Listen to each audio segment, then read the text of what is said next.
하나님의 말씀은 마태복음 5장 10절에서 12절까지 말씀이 되겠습니다.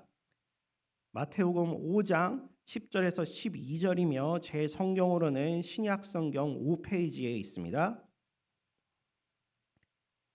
마태복음 5장 10절에서 12절입니다. 자, 다 찾으신 줄로 믿고 10절부터 12절까지 합독하도록 하겠습니다. 의를 위하여 박해를 받은 자는 복이 있나니 천국이 그들의 것임이라.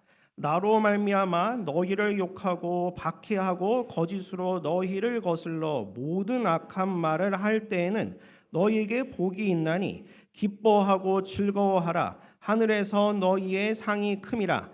너희 전에 있던 선지자들도 이같이 박해하였느니라. 아멘. 이 시간에는 담임 목사님께서 나오셔서 십자가도 행복입니다라는 말씀으로 말씀 전하실 때 큰 은혜 받으시길 바랍니다. 우리는 산상수훈의 8가지 복을 살펴보고 있는데요. 오늘 마침내 8번째 복에 도달하게 됐습니다. 예수님의 팔복 말씀은 천국으로 시작해서 천국으로 끝이 납니다. 심령이 가난한 자는 복이 있나니 천국이 그들의 것이며 라고 시작한 행복의 이야기가 의를 위하여 박해를 받는 자는 복이 있나니 천국이 그들의 것임이라로 마치고 있습니다. 예수님의 행복 이야기가 천국으로 시작해서 천국으로 끝난다는 것은 예수님께서 말씀하시는 행복의 핵심이 바로 천국이다라는 사실을 말하고 있는 것이죠. 행복의 시작과 끝이 바로 천국이라는 거예요. 따라서 8가지의 행복은 각기 다른 행복을 말하는 것이 아니라 천국을 소유한 사람이 갖는 행복의 다양한 모습을 보여주고 있는 것입니다. 팔복에서 앞에 나온 4가지는 하나님 앞에서의 내면의 상태를 말합니다. 가난한 마음, 애통하는 마음, 온유함, 의를 갈망함. 뒤쪽의 4개는 사람들 관계 속에서 드러나는 모습이에요. 긍휼히 여김, 깨끗한 마음, 평화를 이룸, 의를 위해서 박해받음. 천국을 소유한 행복한 사람의 8번째 이 모습은 상당히 심각합니다. 의를 위하여 박해받는다. 정신적, 육체적으로 괴로움을 당한다는 것이죠. 그러나 주님은 그렇게 박해받을 때 기뻐하라 하십니다. 박해받는 순간에 슬퍼하고 불행하다고 생각할 것이 아니라 오히려 감사하고 기뻐하며 행복을 누리라는 거예요. 얼마나 큰 역설입니까? 상식적으로 우리는 경제적으로 여유롭고 사람들에게 인정받으면서 사는 것을 보고 복받은 삶이라고 하지, 박해와 고난받는 것을 보고 복 있는 삶이라고 하지는 않지요. 그런 점에서 의를 위하여 박해받는 자가 복이 있다고 하신 주님의 가르치심은 우리의 상식을 뛰어넘는 충격적인 말씀인 것이죠.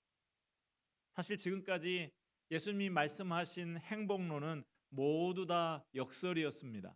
슬피 우는 사람이 행복하다는 것도 역설이었고, 온유한 사람이 땅을 차지한다는 것도 우리 현실에서는 역설이었습니다. 주님이 말씀하시는 행복은 모두 다 역설입니다. 왜냐하면 이것은 세속적인 행복이 아니라 천국의 행복이기 때문에 그래요. 우리가 세상 나라에 살면서 하나님 나라의 행복을 누린다는 것 자체가 역설이죠. 세상 나라의 가치와 하나님 나라의 가치가 서로 대립하고 충돌하기 때문이죠. 사도 바울은 이렇게 말했습니다. 무릇 그리스도 예수 안에서 경건하게 살고자 하는 자는 박해를 받으리라. 창세기에 나오는 아벨, 의인이었다 그랬어요. 그러나 의로운 그가 받은 것은 칭찬받는 것이 아니라 오히려 죽음이었습니다. 하나님께서 더 이상 분노를 참을 수 없을 만큼 죄악이 관영하던 시대에 노아라고 하는 의인이 살았죠. 그러나 노아는 의롭다고 표창을 받기는커녕 미친 늙은이라고 노망났다고 그렇게 놀림을 받아야 했습니다. 요셉이 감옥에 갇혔는데 그래야 했던 이유는 여주인을 겁탈하려고 했던 것이 아니라 여주인의 유혹을 거부했기 때문이었죠. 이처럼 의롭게 사는 사람은 이 세상에서 칭찬이 아니라 박해를 받게 됩니다. 참 슬픈 현실이죠. 예수님은 그를 따르는 제자들에게 박해받을 것을 예언해 주셨습니다. 사람들이 나를 박해하였은즉 너희도 박해할 것이요. 그리스도인이 박해받는 것은 이상한 일이 아니라 당연한 것이라는 거예요. 왜냐하면 예수님 자신도 박해를 받으셨으니 나의 뒤를 따르는 나의 제자 너희들이 마찬가지로 박해받게 되는 것이 당연하다는 것이죠. 의를 위하여 박해를 받는 자는, 여기서 의를 위한다라는 것은 무슨 의미일까요? 11절 말씀에서 보충을 해주고 있는데 나를 인하여, 즉 예수님 때문에라는 말이에요.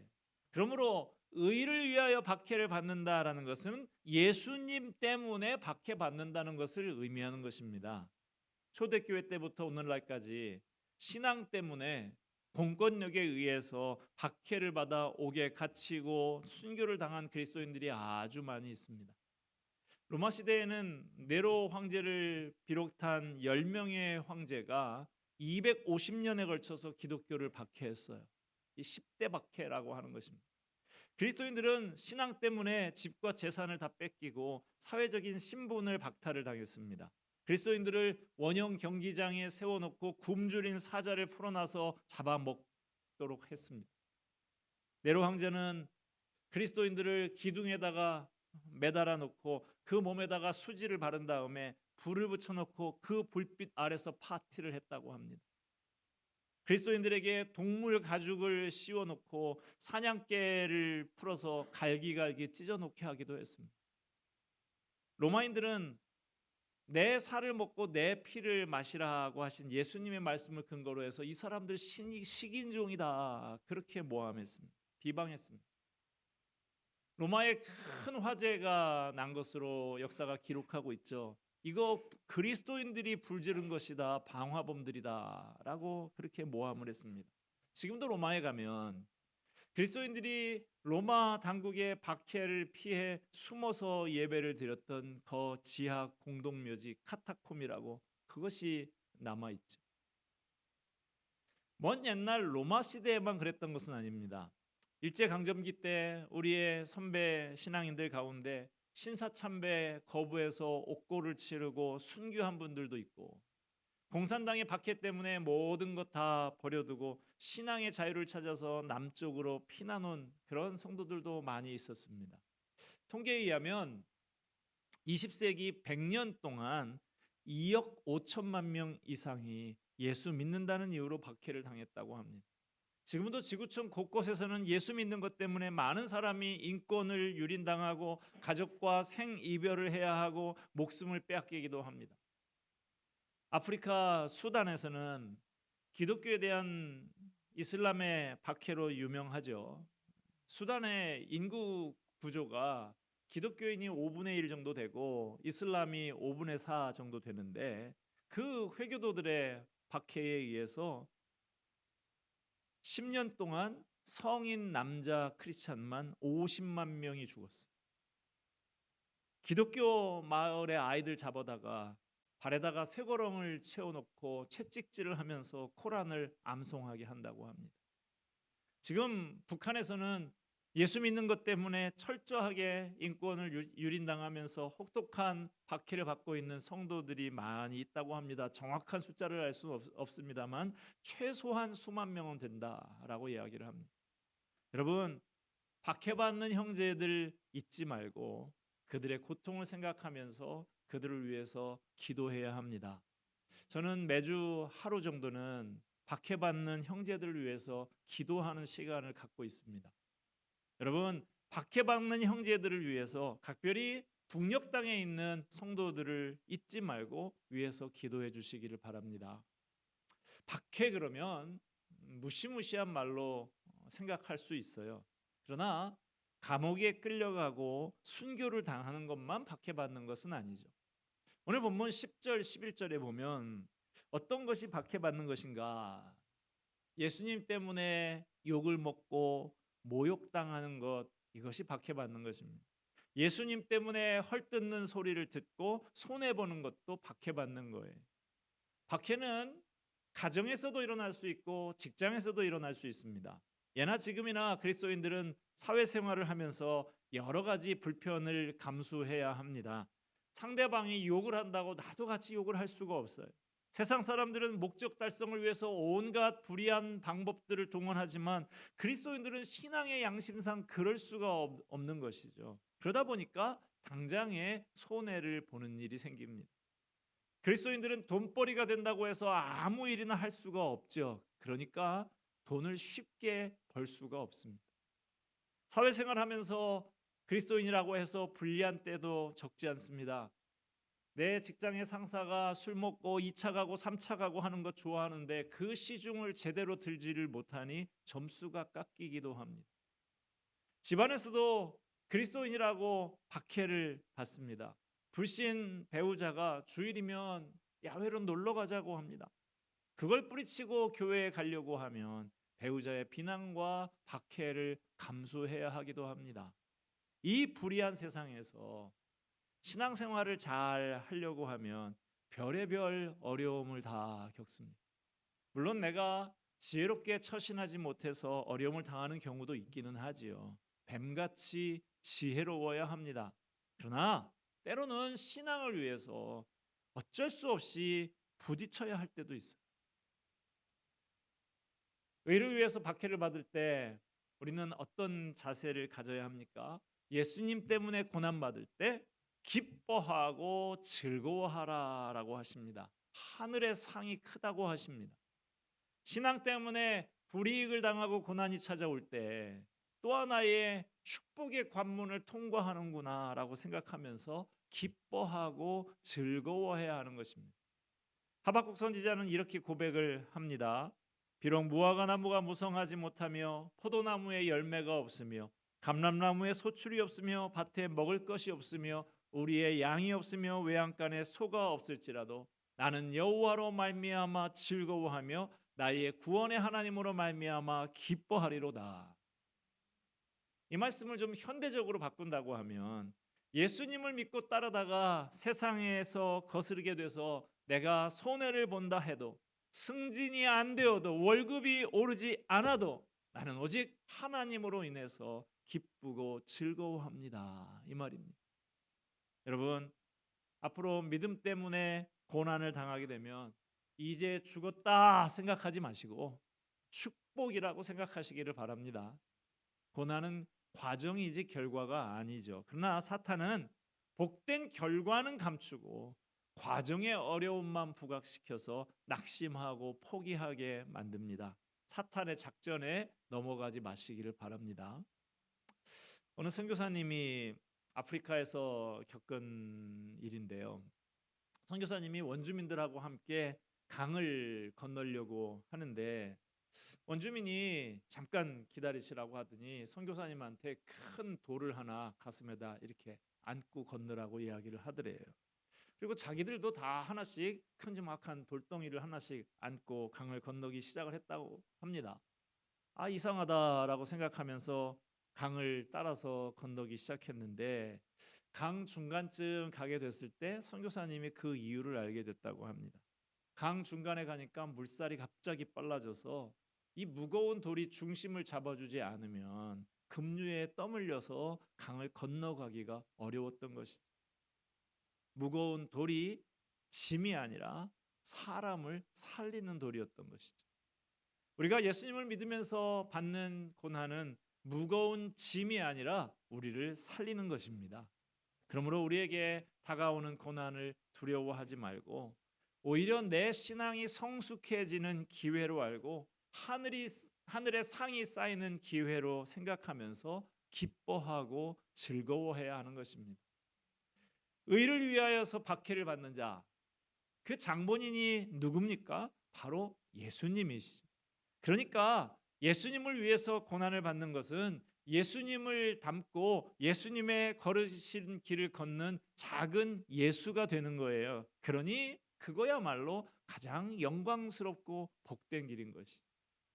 베드로전서 4장 12절 13절 이렇게 말씀합니다. 사랑하는 자들아, 너희를 연단하려고 오는 불시험을 이상한 일 당하는 것 같이 이상히 여기지 말고 오히려 너희가 그리스도의 고난에 참여하는 것으로 즐거워하라. 이는 그의 영광을 나타내실 때에 너희로 즐거워하고 기뻐하게 하려 함이라. 그리스도인이 당하는 고난이 기쁨이 되고 행복이 되는 이유는 그리스도의 고난에 참여하는 것이 되기 때문이라는 것입니다. 예수님과 함께하는 영광이라는 것이죠. 예수님 때문에 혹은 사명 때문에 어려움을 겪는 사람, 진정으로 행복한 사람입니다. 주님을 위해서 고난받는 사람은 천국이 그의 것이다. 이것이 우리 주님의 약속입니다. 그러므로 옳은 길로 나아갈 때 누가 내 앞길을 막아선다고 해도 실망하지 마십시오. 일이 계획한 대로 되지 않아도 너무 낙심하지 마세요. 주님은 넓고 편하고 빠른 길이 아니라 좁고 험해도 바른 길을 가는 것을 기뻐하십니다. 요한복음 11장에서 나사로가 죽을 병이 들었죠. 여동생 마르다 마리아 자매가 그 소식을 급히 예수님께 알렸습니다. 그들은 평소 그들 남매를 각별히 사랑하셨던 예수님께서 급히 달려오실 줄 알았어요. 그런데 주님은 사흘이 지나도록 오시지 않다가 결국 나사로가 죽은 다음에 오셨죠. 마리아 자매를 비롯한 모든 사람들이 이렇게 생각을 했습니다. 너무 늦었다. 이제 끝났다. 정말 끝났습니까? 아니죠. 그들이 생각하기에는 늦게 오셨지만 결국에 나사로를 다시 살리셨습니다. 주님은 그 가정에 병 고침이라고 하는 작은 축복보다 부활이라는 위대한 축복을 보여주셨던 것이죠. 그 계획을 이루시기 위해서 의도적으로 늦게 오셨던 것이죠. 여러분, 주님의 길을 가는 데에 어려움이 생기고 간절히 기도하는 것이 응답되지 않는 것 같아도 낙심하지 마십시오. 내가 계획한 길이 막히는 것은 새로운 길을 열어주시고 새로운 소망을 주시려는 하나님의 뜻입니다. 먼 훗날 우리가 지난 날들을 되돌아보면서 고백하게 될 것입니다. 지나온 날들이 결코 쉽지 않은 시간들이었지만 그게 결국 행복이었구나. 시편 119편 71절 우리 같이 한번 읽으십시다. 고난 당한 것이 내게 유익이라 이로 말미암아 내가 주의 율례들을 배우게 되었나이다. 성도는 고난을 통해서 하나님과 깊은 만남을 갖게 되고 하나님을 깊이 알아가게 됩니다. 하나님은 고난을 통해서 우리의 영안을 열어 주십니다. 고난을 통해서 체계적으로 체험적으로 말씀을 마음에 깊이 새기게 해 주십니다. 고난을 통해서 성숙한 하나님의 사람으로 만들어 주시는 것입니다. 하루살이 아시죠? 하루살이 사회에도 대통령이 있다고 칩시다. 치열한 경쟁 끝에 선거운동을 해가지고 어느 하루살이가 대통령이 됩니다. 그래봐야 하루를 넘기지 못하는 것이 얼마나 허무합니까? 여러분, 영혼의 관점에서 보면 인생은 하루살이와 같은 것이라고 생각합니다. 한 번뿐인 짧은 인생, 헛된 데에 낭비하지 않는 저와 여러분이 되기를 바랍니다. 잠깐 있다가 사라질 세상 것보다 영원한 하나님 나라를 꿈꾸시기를 바랍니다. 영원한 나라를 위해서 고난도 감수하는 사람은 행복한 사람입니다. 하나님 나라의 주인공이 되어서 별과 같이 영원히 빛나게 될 것입니다. 로마서 8장 17절 18절 제가 최근에 전에도 본 적이 있었던 말씀인데 자녀이면 또한 상속자 곧 하나님의 상속자요 그리스도와 함께한 상속자니 우리가 그와 함께 영광을 받기 위하여 고난도 함께 받아야 할 것이라 생각하건대 현재의 고난은 장차 우리에게 나타날 영광과 비교할 수 없도다. 우리가 이 세상에서 당하는 고난이 아무리 크고 어렵더라도 천국에 누릴 영광에 비하면 아무것도 아니라는 거예요. 십자가 없이 면류관 없다라는 말이 있죠. 주님을 위해서 겪는 어려움은 장차 받을 면류관에 대한 보증과도 같은 것입니다. 제가 어린 시절에 주일학교 선생님께 들은 이야기가 하나 생각이 납니다. 아주 추운 날에 푹푹 빠지는 눈밭에 두 사람이 의지하면서 길을 걸어가고 있었어요. 가다 보니까 그 길에 쓰러져서 얼어 죽어가고 있는 사람이 있는 거예요. 한 사람은 저 사람 죽게 생겼으니까 우리 내버려 두지 말고 같이 부축해서 데리고 가자. 다른 한 사람은 아니 지금 우리 걸어가는 것도 힘든데 그 사람까지 어떻게 부축해서 데리고 가냐고. 그러다가 같이 얼어 죽는다고 하면서 혼자 길을 떠나버렸습니다. 남은 한 사람이 혼자서 그 쓰러진 사람을 업고 추운 그 눈길을 걷기 시작했어요. 그런데 한참을 가다가 보니까 한 사람이 길에서 얼어 죽어 있었습니다. 살펴보니까 아까 먼저 떠났던 사람이었어요. 너무 추워서 얼어 죽은 것이죠. 그러나 죽어가는 사람을 업고 온 사람은 무사히 목적지에 도착할 수가 있었습니다. 물론 힘들었지만 업은 그 사람 때문에 몸 위에 열이 나서 무서운 추위를 이기고 살아날 수가 있었다라는 이야기입니다. 많은 사람은 십자가를 지면 죽는 줄로 압니다. 그래서 예수님은 십자가를 짊어지라고 하시는데 짊어지지는 않고 죄다 목에다 매달고만 다닙니다. 그러나 십자가를 짊어지는 것은 죽는 길이 아닙니다. 힘들고 어려워도 십자가를 지는 것이 사는 길이에요. 십자가를 지고 나아가는 사람은 절대 죽고 망하지 않습니다. 그것은 우리만 겪는 어려움이 아닙니다. 구약 시대의 많은 선지자들도 신약 시대의 사도들도 앞서간 우리의 믿음의 선배들도 하나같이 어려움을 겪었지만 믿음을 지켜냈습니다. 말씀을 맺고자 합니다. 여러분, 지금 예수님을 위해서 십자가를 지며 고난을 받고 있습니까? 그것이 행복입니다. 기쁜 마음으로 감당하며 이겨내시기를 바랍니다. 즐거운 마음으로 십자가를 지시기 바랍니다. 잠시 후에 우리 찬송가 부를 건데 참 기쁜 마음으로 십자가 지고 가라. 내가 기쁘게 십자가를 지고 가면 슬픈 마음이 위로받네. 이 오늘의 말씀, 오늘의 찬송 기억하는 저와 여러분이 되기를 바랍니다. 오늘 이 말씀을 묵상하는 우리 모두 고난 중에도 믿음 위에 굳게 견고히 서시기를 바랍니다. 항상 깨어서 기도하고 성령 충만하기를 바랍니다. 그리하여서 모든 어려움을 능히 이겨내고 영광스러운 천국을 상속받게 되기를 주님의 이름으로 축원드립니다. 기도하겠습니다. 은혜와 사랑이 풍성하신 하나님 아버지, 의를 위하여 예수를 위하여 박해받는 그것이 기쁘고 즐거워할 일이다. 복된 사람이다. 행복한 사람이다 하시는 주님의 음성을 듣습니다. 이 말씀 묵상하는 우리 모두 고난 중에도 믿음 위에 견고히 서게 하여 주시옵소서. 항상 깨어서 기도하며 모든 어려움 능히 이겨내고 영광스러운 천국을 상속받는 우리 모두가 되게 하여 주시옵소서. 예수 그리스도의 이름으로 기도하옵나이다. 아멘.